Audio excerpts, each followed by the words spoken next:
주님 이름으로 기도합니다. 아멘.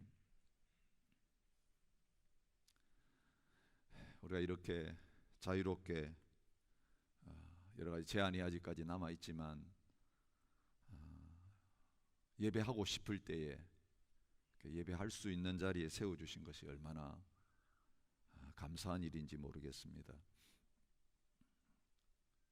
이제 백신이 접종되기 시작하고 그럼에 따라서 우리의 예배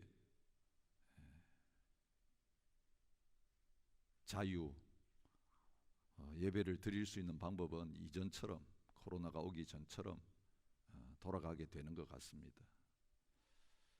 이 호주 땅에 살면서 이런 은혜를 누리는 것이 얼마나 귀한지 모르겠습니다. 지난 주간에도 예배 규제가 조금 풀렸습니다.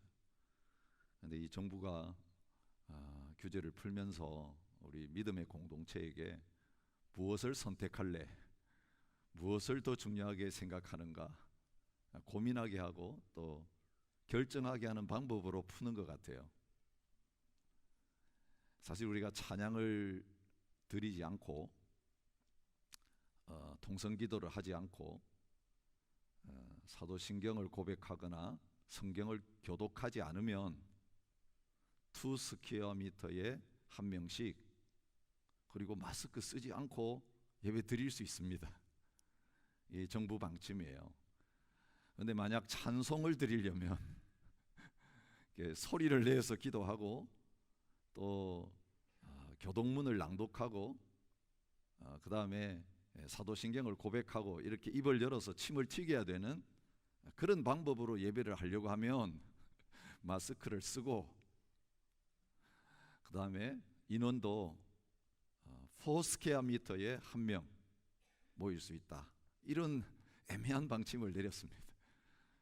지금 아직 저희가 그 규제가 풀리기 전의 방법으로 오늘 예배를 드리고 있습니다. 그래서 아마 이 자리에 200명이 넘게 모인 것 같습니다. 사실 코로나는 우리로 하여금 여러 가지 고민을 하게 만듭니다. 선택을 하게 만듭니다. 그러면서 우리에게 익숙했던 모든 것들을 바꿀 수밖에 없게 했습니다. 지난 1년 저희들이 돌아보면서 하나님이 왜 이렇게 하실까라고 하는 근본적인 질문을 하게 됩니다. 그러면서 우리의 신앙생활 또 교회 생활 우리가 익숙하다고 생각하고 당연하고 생각했던 거 못하게 하면서 진짜 우리가 붙잡아야 될 게 뭐냐, 뺏기지 말아야 될 거, 이거 목숨 걸고 지켜야 될 게 과연 무엇인가 라는 그런 생각을 하게 만듭니다. 2021년을 시작하면서 새 포도주는 새 부대라고 하는 그런 표어를 가지고 말씀을 가지고 한 해를 시작했습니다. 포도주 부대는 무엇입니까? 그것은 껍데기입니다. 그건 비본질입니다. 이렇게 만들 수도 있고 저렇게 만들 수 있는 게 포도주 부대입니다. 그리고 늘 바꿔야 되는 게 포도주 부대입니다. 포도주는 무엇입니까? 알맹이입니다. 본질입니다. 그건 없으면 안 되는 겁니다. 여러분, 포도주를 담기 위해서 포도주 부대가 있는데 포도주는 없이 부대만 지킨다고 하는 거 얼마나 어리석은 겁니까? 그리고 더 어리석은 것은 포도주 부대를 바꿔야 포도주를 제대로 담을 수가 있는데 포도주 부대를 바꾸지 않고 옛날 포도주 부대에다가 새 포도주를 넣는 바람에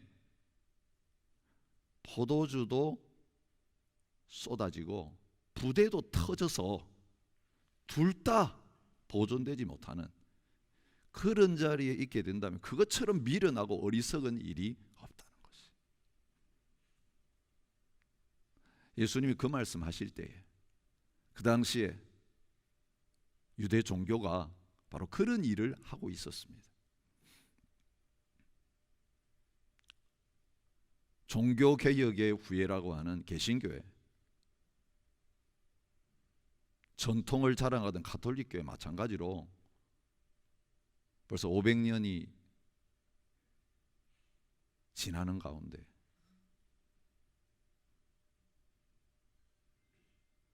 600년이 지나는 가운데 바로 그런 자리에 놓이게 되는 그런 모습을 보게 됩니다. 특별히 우리 코로나를 맞이하면서 하나님께서 우리에게 많은 변화들을 겪게 하셨는데, 우리가 겪은 변화 중에 가장 중요한 변화가 무엇입니까? 예배에 관한 거예요. 모여서 예배 드리는 게 당연하다고 생각했는데 우리는 모여서 예배를 못 드렸습니다. 약 3개월 동안. 그래서 과거에는 듣지도 못했던 대면 예배, 비대면 예배, 이런 용어가 생겼습니다. 어디에서 예배 드려야 되느냐? 늘 예배당에서, 교회 건물에서 예배를 드리는 게 당연하다고 저희들은 생각하면서 신앙생활에 하고 주의를 지켰는데, 집에서도 예배 드릴 수 있다. 가족들이 모여가지고 밥 먹고 자고 쉬는 장소인 우리의 가정이, 우리 집이 예배 처소인 성전이 될 수 있구나. 하나님께 그것을 저희에게 배우게 하셨습니다. 순서 어떻게 해야 되는가, 어떤 순서가 있어야 되고 없어야 되는가, 이 부분도 우리가 과거에 늘 익숙하게 드리던 예배 순서와 다른 순서로 예배하게 되었습니다. 지금 우리는 입을 열지 않고 찬송을 부르지 않으면서 마음으로 찬송하고 허밍으로 찬송하는 방법으로 예배하는 것을 경험했습니다.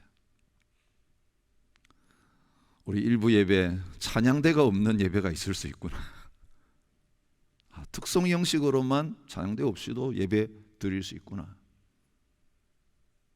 여러분, 모든 걸 우리가 그동안 해왔기 때문에 이건 필수다, 없으면 안 된다고 생각했던 게 없이도 할 수 있다라고 하는 걸 하나님이 생각을 바꾸게 하시는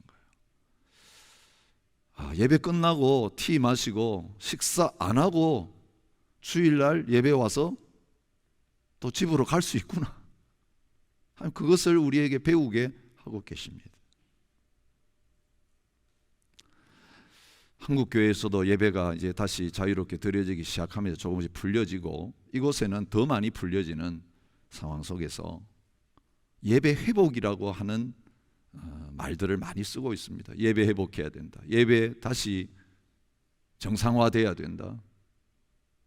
그런데 뭐가 예배 회복입니까? 우리의 관점은요, 성도들이 더 많이 올 수 있게 되는 게 예배 회복이에요. 그래서 규제가 풀려지는 거, 그죠? 예배 순서 맡은 사람 몇에 앉아가지고 예배를 드리던 이 예배당에 이제는 집에서 영상으로 예배드리던 성도들이 다 와서 많은 사람들이 함께 예배드리는 거, 이게 예배 회복의 본질이라고 많이 생각합니다. 그래서 목회자들도 성도님들도 이제 얼마나 많은 성도들이 함께 예배할 수 있게 되는가, 거기에 관심을 가집니다. 사람들이 많이 모이면서 또 하나님 앞에 자유롭게 또 헌금도 드릴 수 있게 되고, 그래서 헌금이 회복되는 거,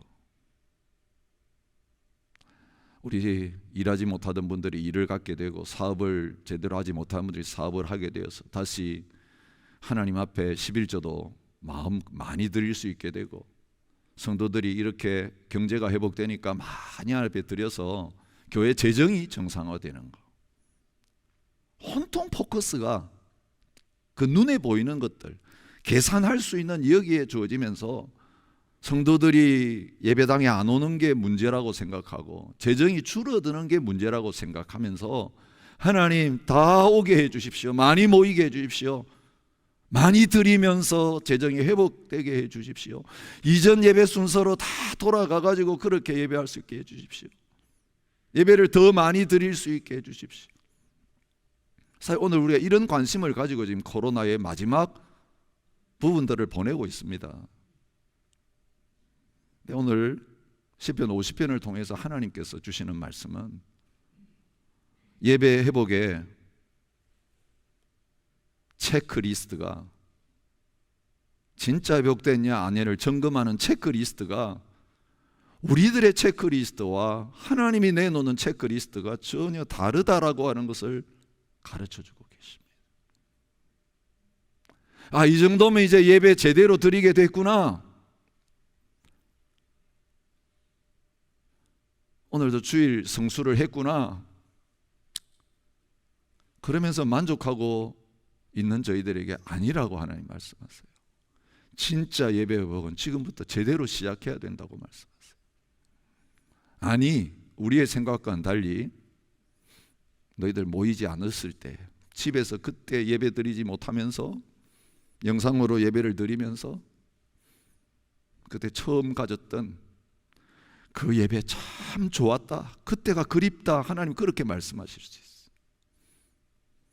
모이지 못하다가 처음 예배를 드리던 7월 그 첫 번째 주일, 이 예배당에 나와가지고 찬송도 못하면서 마스크 쓰고 예배 드렸지만 우리의 마음에 하나님 앞에 이렇게 성도들이 다시 모일 수 있고 교제를 나눌 수 있는, 이거 너무 감사해서 눈물 내에 감격으로 예배를 드렸던 그 주일이 참 나는 그립다. 여러분, 하나님의 은혜로 모든 것들을 누리고 있는데도 어느새 당연해져 가지고 이걸 은혜라고 생각하지 않고, 그래서 주셔도 되고 안 주셔도 아무 상관없는 그것들인데 좀 덜 주시고 안 주시는 것 때문에 우리의 마음의 감격도 다 사라지고 감사도 다 없어지고 오히려 그게 불평거리가 되고 원망거리가 되고 마음을 서운하게 만드는 것이 되어져 버렸다면, 오늘 주님 이 사순절의 두 번째 주일에 이 말씀을 통해 다시 한번 점검하자, 다시 시작하자, 그렇게 저와 여러분들을 참된 예배 자리로 초청하고 계십니다. 이 사순절 기간이 하나님을 향한 진정한 예배가 저와 여러분의 심령과 우리 가정과 주님의 몸된 교회 안에 다시 회복되어지는 그런 복된 시간이 될 수 있기를 축복합니다. 사실 이 말씀은 상당히 무서운 말씀이에요. 하나님 나타나시는데 하나님이 어떤 모습으로 나타나고 계십니까? 법정에 성도들을 세우고 증인들을 불러 모으고 심판의 도구인 삼키는 불과 사나운 광풍을 가지고 오셔서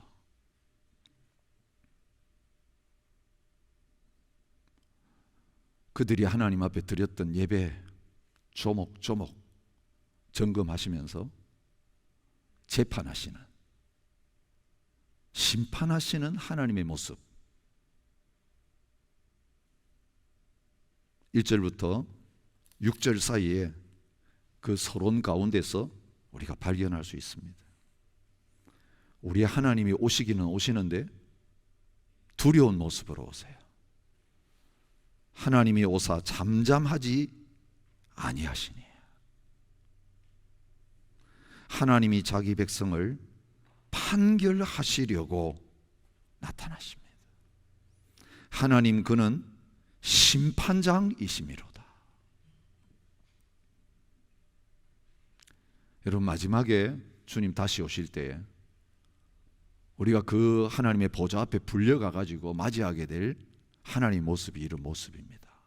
감사한 것은 지금 마지막 판결을 하시기 위해서 주님이 우리 가운데 오시지 않고 하나님 예배 스톱, 이제 더 이상 이 세상에서 예배, 세상에서 이제 삶 끝났으니까 내가 너를 심판하겠다, 이런 모습으로 지금 나타나지 않으시고 앞으로 우리가 맞이하게 될 그 하나님의 무서운 그 심판대 앞에 서게 되기 전에 오늘 이 말씀을 통해서 미리 하나님의 심판대 앞에 설 준비를 하게 하시면서 기회를 다시 허락하시는 것이 얼마나 감사한지 모르겠어요. 근데 지금은 이렇게 말씀하시면서 경고하시는 것으로 끝내지만 우리가 이 말씀을 듣고 어떻게 반응한가에 따라서는 이제는 더 이상 기회가 없어서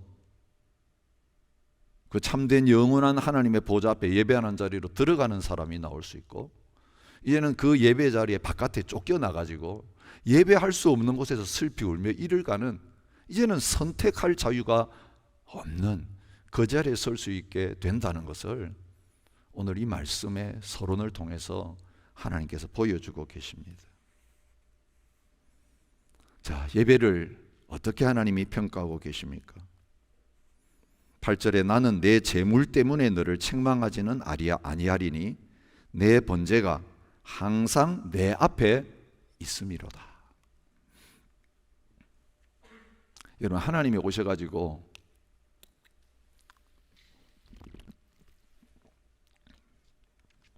왜 예배 안 드리냐? 왜 재물을 안 가져왔느냐? 그렇게 말씀하지 않는다는 거예요. 이건 누구를 향한 심판입니까? 하나님 모르고 우상 숭배하는 자들 향하여 나타나신 게 아니에요. 누구를 불러 모으십니까? 하나님이 자기 백성을 판결하신다고 했어요. 나의 성도들을 내 앞에 모으라. 그러면서 하나님 믿는다고 하고 하나님 앞에 나와서 제사를 드리고 제물을 드리고 예배를 드리는 성도들을 하나님께서 판결하고 계세요. 근데 어떤 성도들입니까? 제물을 항상 하나님 앞에 많이 드리는 성도들에 대해서 그런 말을 하고 있는 거예요. 여러분, 요즘 시대로 말하면 예배 한 번도 빠지지 않는 자들을 향하여 하는 거예요.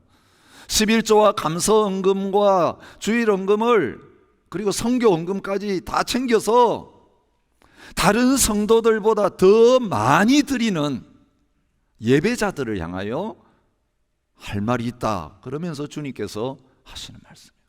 너 재물 때문에 내가 지금 이렇게 나타난 게 아니다. 그것 때문에 야단치려고 하지 않는다. 항상 내 앞에 있고 너무너무 넘친다. 여러분, 우리가 생각할 때는 이 정도로 하나님께 예배하면 예배 잘 드리는 거 아니에요. 남들보다 더 좋은 예배를 드리는 거 아니에요. 한 번 주일날 예배 드리는 것도 부족해서 두 번, 세 번, 네 번 예배를 드리고 더 많은 성도들이 예배 드리고 더 많은 헌금을 하나님 앞에 드리는 교회는 좋은 교회 아니에요? 좋은 성도들 아니에요? 하나님은 아니라고 말해요. 그걸 가지고 너희 책망하려고 하지 않는다고 말해요. 거기에 나 관심 없다고 말해요, 하나님이. 우리의 고정관념을 완전히 깨는 말씀이에요, 사실. 나 예배 드렸다. 몇 번 드렸느냐? 어떤 형식으로 드렸느냐? 얼마나 열심히 드렸느냐? 하나님 거기에 체크리스트에 그건 올라있지도 않다고 말씀하세요.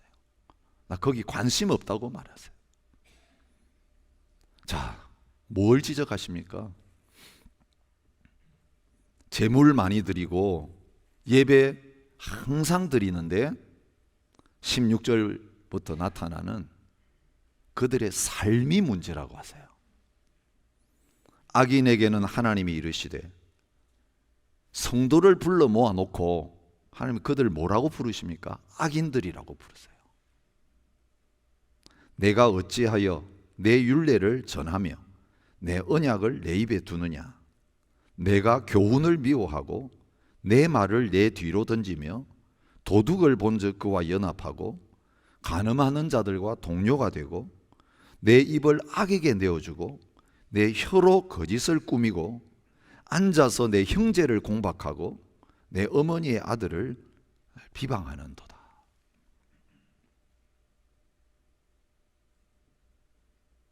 하나님의 말씀을 안 지키는 삶을 하나님이 말씀하십니다.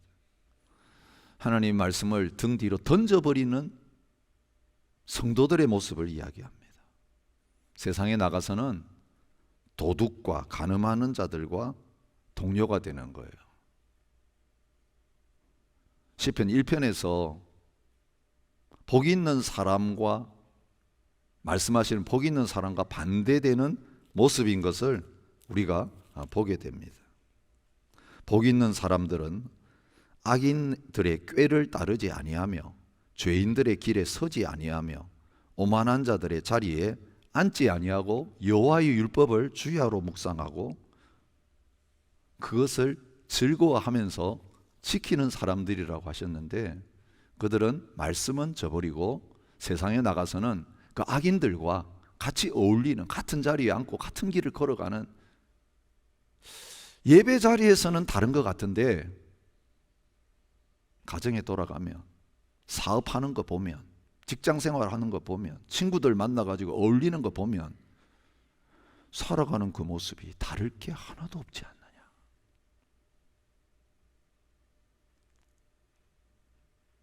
어울리는 친구가 누군가 보면 그 사람을 알 수 있는데, 실제로 손잡고 살아가는 사람들이 바로 이 세상 사람들인 것을 말합니다. 그리고 여러분, 후반부에 2절이나 걸쳐가지고 중요하게 말하는 게 뭡니까? 입의 말입니다. 말.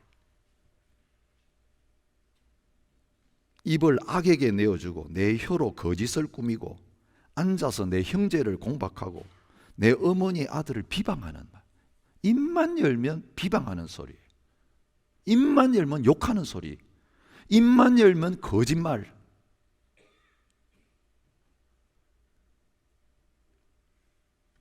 예배하러 온 사람들에게 손에 뭐 들고 왔냐, 얼마나 자주 오느냐를 보시는 게 아니라 그 입을, 찬양하고 기도하는 입을 가지고 한 주간 어떤 말을 했는가를 하나님께 체크하시는 거예요. 여러분, 예배 1시간 우리가 무슨 말을 하나님 앞에 쏟는가가 중요한 게 아니라 한 주일 내내 우리의 입에서 무슨 말을 했는가가 하나님 앞에 드리는 예배라고 말씀하시는 거예요. 입술의 제사, 입술의 열매를 말씀하고 계시는 거예요. 누구하고 교제하면서 무슨 일을 했는가가 예배라고 말씀하시는 거예요. 여러분, 주일 하루 지키는 거, 예배 1시간 드리고 가는 거, 이거 아니라고 말해요. 여러분, 구약에 하나님이 이런 말씀을 하시나? 예. 신약 시대의 변화된 예배 말씀하시기 전에 오늘 이 말씀을 통해 구약의 백성들에게 그 체크리스트를 들고, 재물 얼마나 가졌는지 체크도 안 하세요. 예배 몇 번 들었냐 체크도 안 하시고, 그건 문제 없어. 그건 중요하지 않아. 근데 무슨 말하고 살았어? 누구하고 어울리면서 뭐 하다가 이 예배 자리에 왔느냐? 그걸 하나님의 저울에다가 다시면서 이건 굉장히 중요한 핵심이고 알맹이라고 말씀하시는 거예요. 오늘 우리의 예배가 알맹이는 다 빼놓고 껍데기만 하나님 앞에 드리면서 예배 드렸습니다. 의무를 다했습니다. 그래서 나는 저 세리들과 다릅니다. 우리가 누가복음을 통해 계속 하나님 앞에서 묵상하고 있는 이 바리새인의 영성에 벌써 구약시대의 백성들이 깊이 빠져 있었던 것을 하나님께서 드러내주고 계시는 것입니다. 여러분, 유다가 망하기 전에 이사야 선지자를 통해서 하나님이 이사야서를 통해 경고하시는 가장 핵심적인 부분이 바로 이 예배였습니다. 이사야 1장 11절부터 13절, 여호와께서 말씀하시되 너희의 무수한 재물이 내게 무엇이 유익하뇨?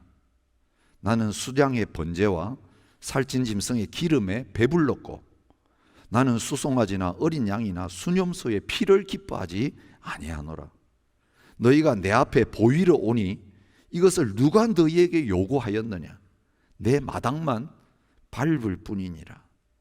헛된 재물을 다시 가져오지 말라. 분향은 내가 가증히 여기는 바요, 월삭과 안식일과 대회로 모이는 것도 그러하니 성회와 아울러 악을 행하는 것을 내가 견디지 못하겠노라. 그리고 뒤에 나오면 너희 예물 드리는 너희 손에 피가 가득하다. 손이 깨끗하지 않은데 그 더러운 손을 그대로 가지고 와서 하나님 앞에 제물을 드린다고. 내가 이런 예배를 기뻐하지 않는다고 말씀하십니다. 그러면서 하나님의 체크리스트를 우리에게 보여주시죠. 이 부정적인 고소장, 하나님의 고소장이 쭉 나온 다음에 마지막 부분은 하나님이 진짜 어떤 예배를 원하시는지를 말하고 있습니다. 14절 15절 감사로 하나님께 제사를 드리며 지존하신 이에게 내 서원을 갚으며 환난 날에 나를 부르라. 내가 너를 건지리니 내가 나를 영화롭게 하리로다. 23절 감사로 제사를 드리는 자가 나를 영화롭게 하나니 그의 행위를 옳게 하는 자에게 내가 하나님의 구원을 보이리라. 여러분, 이 두 결론에 공통적으로 나오는 말씀이 있죠. 하나님을 영화롭게 한다는 것입니다. 하나님을 하나님답게 인정한다는 거예요. 여러분, 예배의 목적은 하나님을 영화롭게 하는 거예요. 우리의 삶의 목적도 하나님의 영광을 위해서 지었고요, 구원해 주신 목적도 하나님을 찬송하면서 하나님께 영광 돌리도록 하기 위해서 우리를 지으셨어요. 구원하셨어요. 그리고 이 세상에 살게 하세요. 그리고 예배를 받으시는 목적도 하나님이 영광 받으시기 위한 거죠. 어떤 예배가 하나님을 영화롭게 하는 예배가 될 수 있는가? 오늘 이 말씀을 통해서 세 가지 체크리스트를 말씀하십니다. 근데 제일 중요한 것은 첫 번째 체크리스트예요.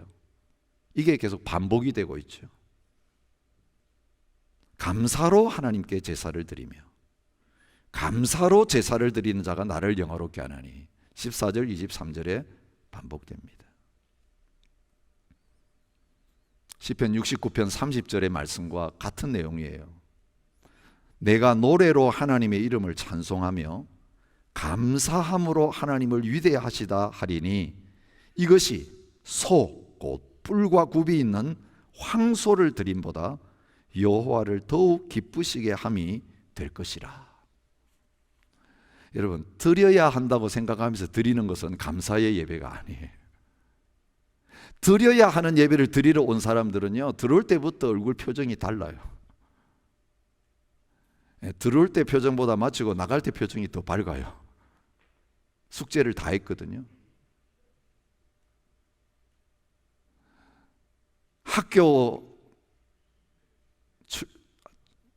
학교의 아이들이 아침에 들어올 때 표정과 나갈 때 표정을 보면 공부 잘하는 애인지 안 하는 애인지 알아요.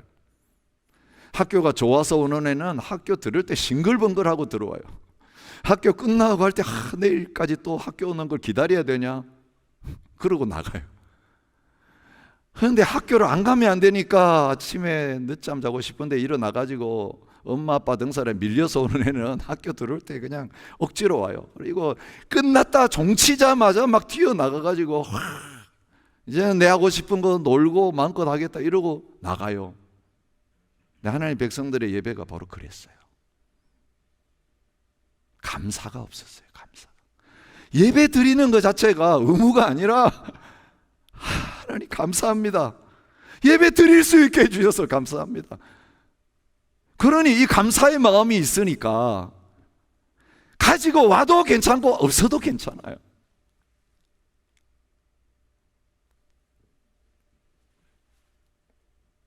오늘 우리 확인해 봐야 돼요. 진짜 하나님 앞에 예배하고 하나님 섬기는 게 나에게 감사인가? 찬양하는 마음이 내 마음 속에서 막 울려나는가? 하나님 우리 손에 뭐 들고 오는가 관심 없으세요. 우리 몸이 와 있는가 안 와 있는가 관심이 없으세요. 뭐에 관심이 있습니까? 우리 마음이 어디 있는가에 관심이 있어요. 어떤 마음으로 왔는가를 받으세요. 마음을 받기를 원하시지 몸을 받으시는 거예요. 근데 몸은 와 있는데 우리 마음은 딴 데 가 있는 게 너무 많아요. 꼬박꼬박 잘 들었는데 사랑도 없고 감사도 없어요. 첫사랑 다 빠지고 우리를 불러주신 것에 대한 감사와 감격 없고 이것도 해야 되나? 무거운 짐이 돼 있어요. 여러분, 하나님 섬기는 게 우리에게 무거운 짐이면 그런 모습으로 예배하는 우리가 하나님 앞에 짐이 되는 거예요.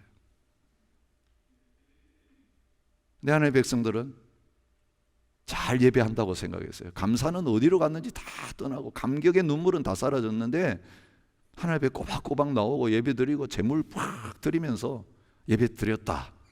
근데 그건 예배 드린 게 아니라고 하시는 거예요. 감사로 예배하는 자, 그가 나를 영화롭게 하는 거라고 하세요. 두 번째 체크리스트는 삶이에요. 14절에 지존하신 이에게 내 서원을 갚으며 23절에 그의 행위를 옳게 하는 자에게 라고 말씀하세요.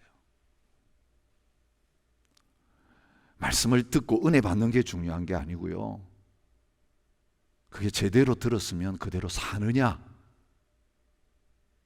그것을 하나님이 물으세요. 사무엘상 15장 21절부터 23절 말씀은 우리가 잘 아는 말씀이에요. 사울 왜 버림받았습니까? 하나님 왕으로 세우셨습니다. 제비 뽑히니까 너무 겸손해가지고 저 숨어 있었어요. 왕이 안 되려고. 나 같은 게 무슨 왕. 그게 겸손이에요. 왕이 될 때의 사울의 모습이었어요. 근데 왕 된 다음에 어떻게 됐습니까? 교만해졌습니다.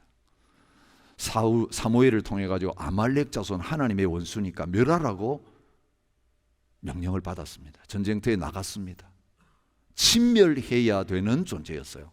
진멸이 뭔지 아시죠? 가나안 땅 전쟁할 때에 사람과 짐승 남김없이 다 죽이는 게 진멸이에요. 하나님 진멸 전쟁을 하라고 보내셨어요. 전쟁이 끝나고 돌아왔습니다. 소와 양을 끌고 왔습니다. 사무엘이 와서 사울에게 말합니다. 왜 저 짐승들 데려왔습니까? 그때 사울의 변명입니다. 다만 백성이 그 마땅히 멸할 것 중에서 가장 좋은 것으로 길갈에서 당신의 하나님 여호와께 제사하려고 양과 소를 끌어왔나이다. 여러분, 불순종의 익스큐즈가 뭐였냐면 하나님 앞에 제사 드리려고 그랬다는 거예요. 여러분, 하나님 앞에 제사 드리려고 예배 드리려고 했다는 게 우리의 순종을 불순종을 합리화하는 변명거리가 될 수 있다는 걸 기억하셔야 돼요. 하나님 앞에 드리려고 부모 공경 안 했던 게 바리새인들이에요. 부모에게 드려야 될 의무를 하나님께 이 물건 드린 거니까 엄마 아빠 손대지 마세요 이래놓고 하나님께 드리는 구실로 자기들이 불효하는 핑계로 삼았어요. 하나님 앞에 예배 드리기 위해서 뭔가 한다고 하면서 우리가 마땅히 순종해야 될 의무를 안 하는 구실로 우리가 삼을 수 있어요. 사울처럼 우리도 교묘하게 하나님 말씀을 그렇게 악용해요. 하나님이 이해해 주실 거라고. 여호와께서 번제와 다른 제사를 그의 목소리를 청종하는 것을 좋아하심같이 좋아하시겠나이까? 순종이 제사보다 낫고 듣는 것이 수양의 기름보다 나으니 이는 거역하는 것은 점치는 죄와 같고 완고한 것은 사신 우상에게 절하는 죄와 같음입니다. 무슨 말씀이냐면 여호와 하나님 앞에 나와 제물 드리고 제사를 하고 예배를 드려도 그의 삶 속에서 온전한 순종이 없으면, 말씀대로 살지 않고 반응하지 않으면 그건 우상 숭배하는 것과 똑같다고 하시는 거예요. 얼마나 무서운 말씀이지. 우리는 하나님 앞에 예배 드리고 하나님 믿고 있으니까 됐다 이렇게 생각하고 있어요. 진짜 우리가 하나님을 하나님답게 인정하고 사느냐에 대해서는 관심 없어요. 예배 형식에만 관심이 있는 거예요. 종교적인 의식에만 관심이 있는 거예요. 진짜 내 삶에 하나님의 말씀을 살아내는가에 대해서는 신경 안 써요. 예배 드리는 만큼 우리의 삶을 바르게 사는데 신경 썼더라면 우리의 인격과 삶은 하나님 앞에 예배 드린 횟수만큼 달라졌을 거예요. 반드시 바뀌었을 거예요. 근데 수십 년 하나님 앞에 나와 꼬박꼬박 예배 드리면서도 우리의 삶에 안 바뀌는 부분은 그대로 있어요. 그러면서 우리가 예배 드린다고 생각하고 있다는 것이. 시편 40편 6절에 하나님께서 말씀하십니다. 주께서 내 귀를 통하여 내게 들려주시기를 제사와 예물을 기뻐하지 아니하시며 번제와 속죄제를 요구하지 아니하신다 하신지라. 그때 내가 말하기를 내가 왔나이다. 나를 가리켜 기록한 것이 두루마리 책에 있나이다. 나의 하나님이여 내가 주의 뜻 행하기를 즐기오니 주의 법이 나의 심중에 있나이다. 이렇게 말해요. 여러분, 문제는 이겁니다. 이것도 마음이에요. 삶을 다루는 것 같은데 결국 핵심은 뭡니까? 마음이에요. 시편 1편에 말하는 것처럼 시냇가에 심은 나무처럼 저절로 열매가 맺히는 것은 마음의 말씀을 묵상하면서, 그런데 그냥 묵상하는 게 아니라 성경 통독하고 큐티하고 성경을 공부하고 하라니까 하는 게 아니라 그 말씀을 주야로 묵상하고 마음에 품는 이유가 무엇입니까? 주의 뜻 행하기를 즐기오니예요. 즐기오니. 감사로 제사를 드리고 예배하고 말씀 순종하는 게 너무 좋아서, 하나님 말씀이 좋아서, 하나님이 좋아서 즐기면서 하게 된다는 거예요. 여러분, 우리가 좋아하는 건요, 시키지 않아도 해요. 돈 주면서 해요. 잠도 안 자면서 해요. 일어나라 안 해도 그거 하려면 아침에 벌떡벌떡 눈이 떠져요. 그게 좋아서 하는 거예요. 억지로 해야 되니까 하는 건 즐거워서 하는 게 아니에요. 그건 해도 소용이 없다는 거예요. 이스라엘 백성의 예배와 삶이 바로 그런 삶이었습니다. 또 한 가지 체크리스트를 말하죠. 환난 날에 나를 부르라. 하나님을 부르느냐? 하나님께 기도하는 삶이 있느냐? 그걸 묻고 계세요. 시편 141편 2절에 나의 기도가 주의 앞에 분향함과 같이 되며 나의 손드는 것이 저녁 제사같이 되게 하소서. 모든 삶을 살 때에 하나님 앞에 의지하고 하나님이 해주세요. 저는 못해요. 하나님 온전히 의지하는 마음으로 살아가는 게 기도예요. 정직한 자의 기도는 그가 기뻐하신다고 잠언 15장 8절에서도 말씀하세요. 여러분, 이 세 가지 체크리스트 앞에 우리 자신을 한번 내놓아 봤으면 좋겠어요. 정직히.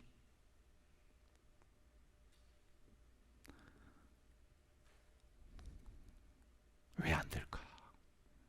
왜 예배 드리는데 내 삶이 안 바뀔까?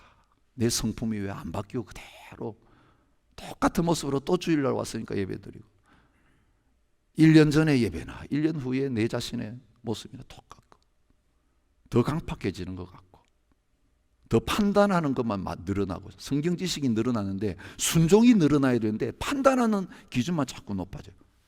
법을 많이 공부하면 그런 현상이 일어나잖아요.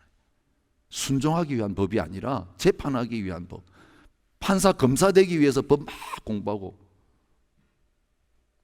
나한테는 적용하지 않는 이런 신앙생활. 왜 이럴까? 오늘 하나님께서 진단을 해주세요. 예배는 하나의 드러난 현상이에요. 이게 문제가 아니에요. 예배 현장 보면 믿음이 나타나요. 예배를 체크해 보면 그 사람의 영성이 드러나요. 근데 하나님이 근본적인 진단을 내리세요. 21절 22절이에요. 내가 이 일을 행하여도 내가 잠잠하였더니 내가 나를 너와 같은 줄로 생각하였도다. 하나님을 잊어버린 너희여, 이제 이를 생각하라. 이게 하나님 처방이에요. 재물 그만 가져오고 이제 감사 많이 해라, 삶을 바로 살아라, 기도해라, 또 다른 율법을 말씀하시는 게 아니라고. 이것은요, 우리의 내면의 상태가 어떤 상태인지, 하나님과 어떤 관계 가지고 있는지에 따라 저절로 맺히는 열매예요. 시냇가에 심겨 있으면 잎이 안 마르고 열매가 사이사철 맺히는데, 시냇가에 우리의 삶이 심겨져 있지 않고 시냇가를 떠나서 물이 없는 데 심겨져 있으면 이파리가 말라서 날아가 버려요. 열매는 맺히지 않게 돼 있어요. 오늘 우리 존재 자체가, 우리의 마음 자체가 어디에 붙어 있는가? 하나님을 제대로 알고 있는가? 하나님이 우리의 예배 현장의 체크리스트를 가지고 우리를 점검하시면서 너가 하려고 지금 노력해서 될 일이 아니고 왜 안 되는지를 다시 한번 점검하라고 말씀하세요. 너가 나를 모른다고 말씀하십니다. 너가 나를 옛날에는 알았는데 지금은 잊어버리고 있구나. 나와의 관계가 이래서 되겠냐? 왜 감사가 안 나오지? 왜 자발적으로 즐거워하면서 순종하는 게 안 되지? 전에는 나에게 뭔가 말씀하시면 나한테 뭘 시킨다는 게 너무 좋아가지고 막 뛰어갔는데 이제는 뭔가를 시키고 2번, 3번 말해도 움직이기가 싫지? 왜 하나님 말씀 듣는 게 그렇게 부담스럽지? 위로의 말씀은 좋은데 책망의 말씀은 왜 거슬리지? 오늘 우리의 영적인 상태가 하나님을 잊어버리고 있는 거예요. 하나님을 오해하고 있는 거예요. 어떤 오해입니까? 9절 말씀. 내가 내 집에서 수소나 내 우리에서 수렴소를 가져가지 아니하리니 내가 가령 줄여도 내게 이르지 아니할 것은 내가 수소의 고기를 먹으며 염소의 피를 마시겠냐? 억지로지만 하나님 앞에 가져온 이유는 하나님 가져오라 그러니까, 하나님 필요하다고 하니까 억지로 가져왔는데 하나님 말씀하세요. 그 자세가 잘못. 왜 가져오라고 그런 줄 아느냐? 삼림의 짐승들과 산의 가축이 다 내 거다. 산의 모든 새들도 내가 알고 들의 짐승도 다 내 것이다. 세계와 거기 충만한 것이 다 내 것이다. 내가 부족한 게 있으니까 너희 보고 가져오라 그런 줄 아느냐? 내가 세상 사람한테 욕먹으니까 너희들 예배해가지고 나를 좀 영화롭게 해달라, 이런 모습으로 예배하라고 그런 줄 아느냐? 내 자신을 좀 영화롭게 해달라. 아니, 나는 나의 영광이 지금 이미 충만하다. 나의 소유도 충만하다.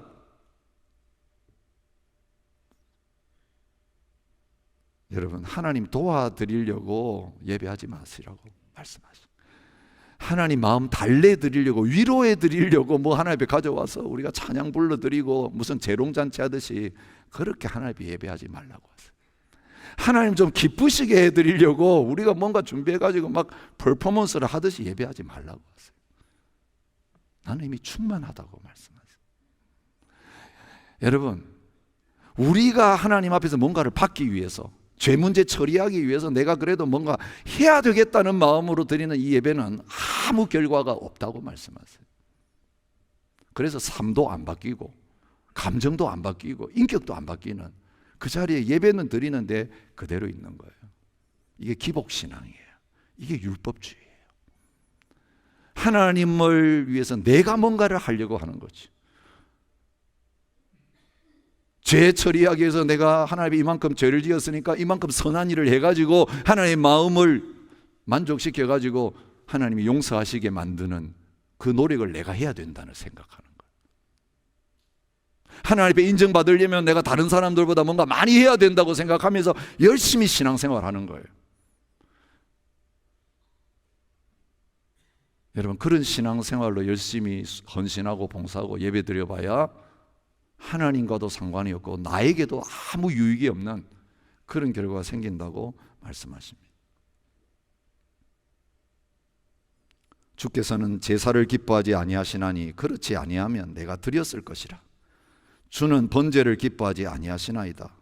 하나님께서 구하시는 제사는 상한 심령이라. 하나님이여 상하고 통회하는 마음을 주께서 멸시하지 아니하시리이다. 다윗의 고백이에요. 회개하면서 드리는 고백.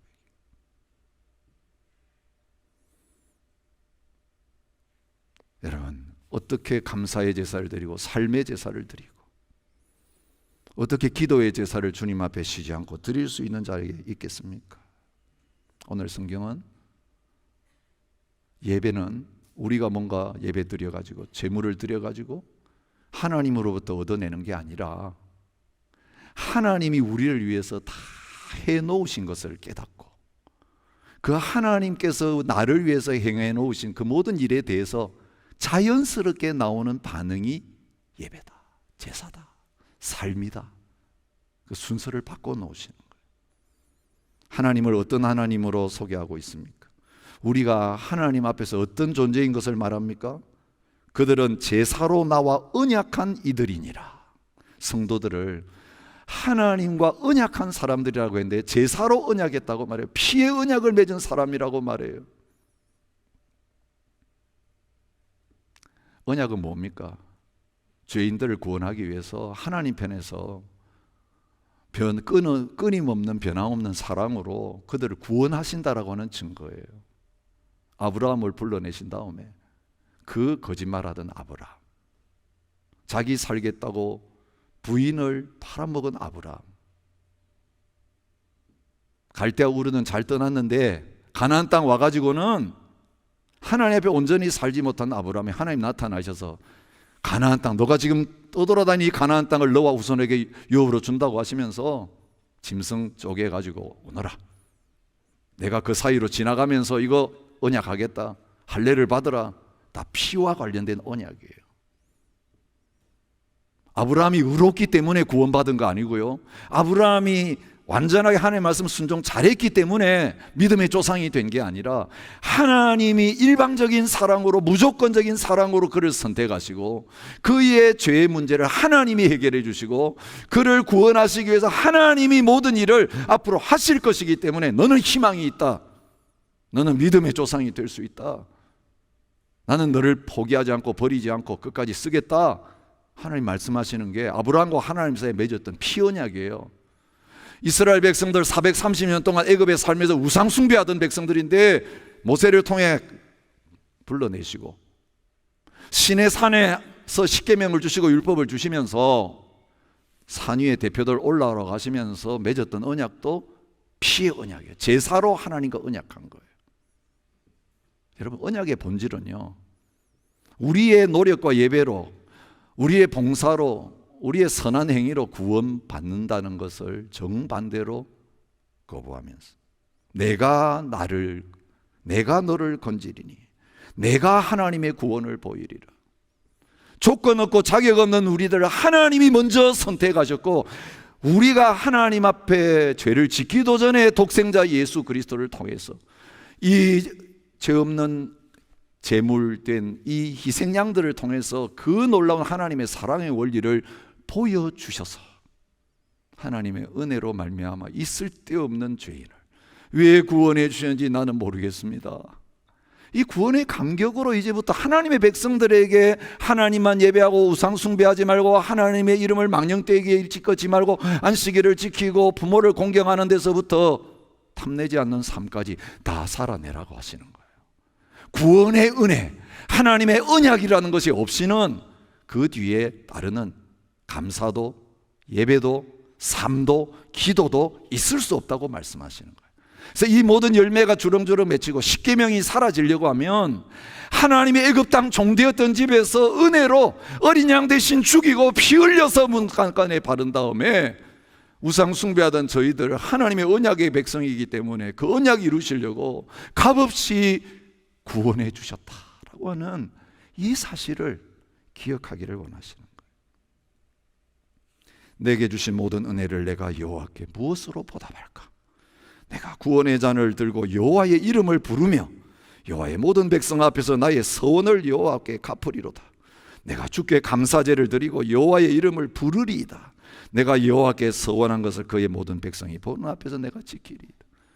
여러분, 여호와께서 죽음에서 나를 건져주신 그 은혜를 깨달았을 때 시편 기자는 시편 116편에서 감사제를 드리고 서원을 갚고 여호와의 이름을 부르고, 이거는 시키지도 않았는데 저절로 되는 거예요.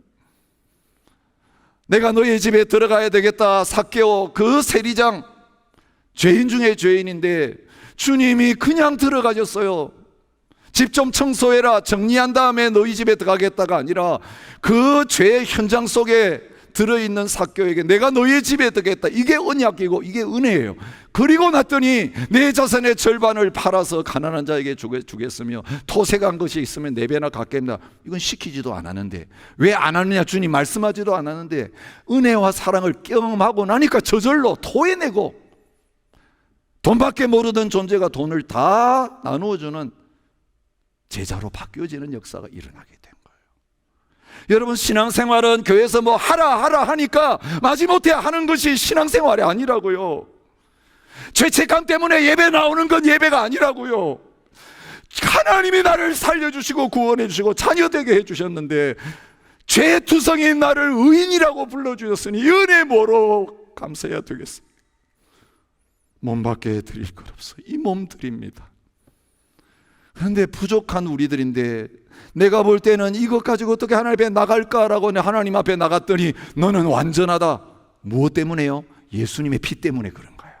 예수님의 순종 때문에 나는 부족하기 짝이 없는데 나는 무익한 종이라고 주님 앞에 나가는데 주님은 이리 오너라 해가지고 잔치를 벌여주시고 보좌 옆에 같이 앉혀주시는 이 은혜를 주님 앞에 나올 때마다 날마다 저와 여러분에게 베풀어 주시는 거예요. 여러분, 이 대접을 받고 우리가 세상에 나갈 때 이 은혜에 감사해서 말씀대로 못 살겠어요? 이 은혜에 감사해서 주님을 위해서 뭘 못하겠어요?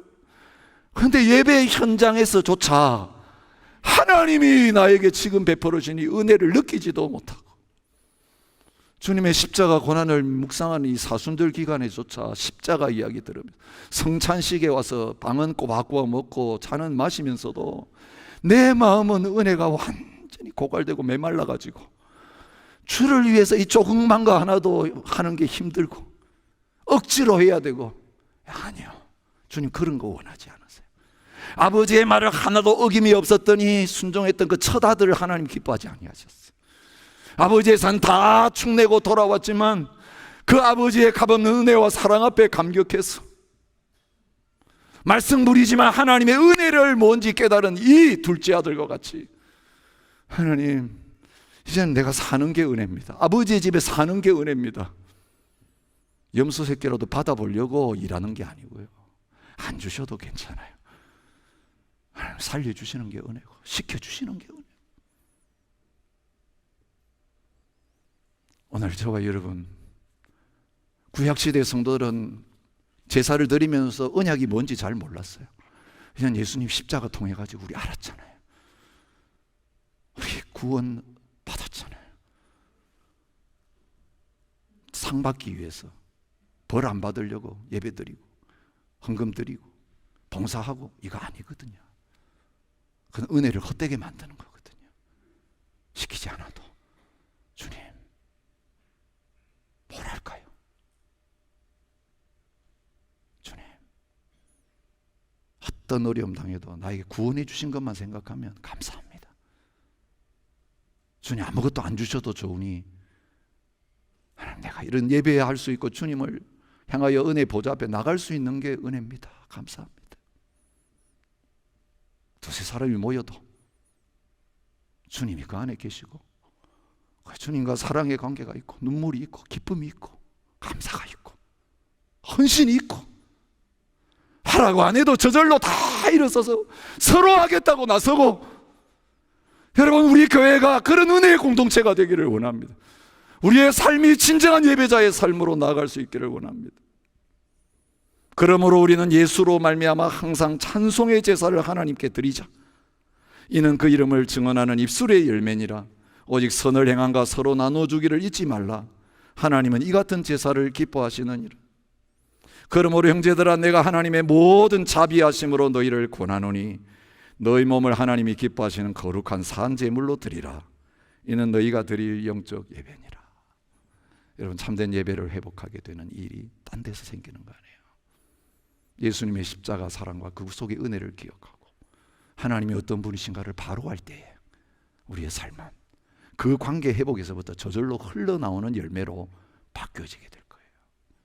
오늘 이 은혜가 떨어졌다면 다시 주님 앞으로, 십자가 앞으로 나아가서 이 놀라운 은혜와 사랑을 회복하는 아름다운 사순절이 될 수 있기를 축복합니다. 웬 말인가 날 위하여, 우리 143장 가사를 깊이 묵상하시면서 우리 함께 불렀으면 좋겠습니다.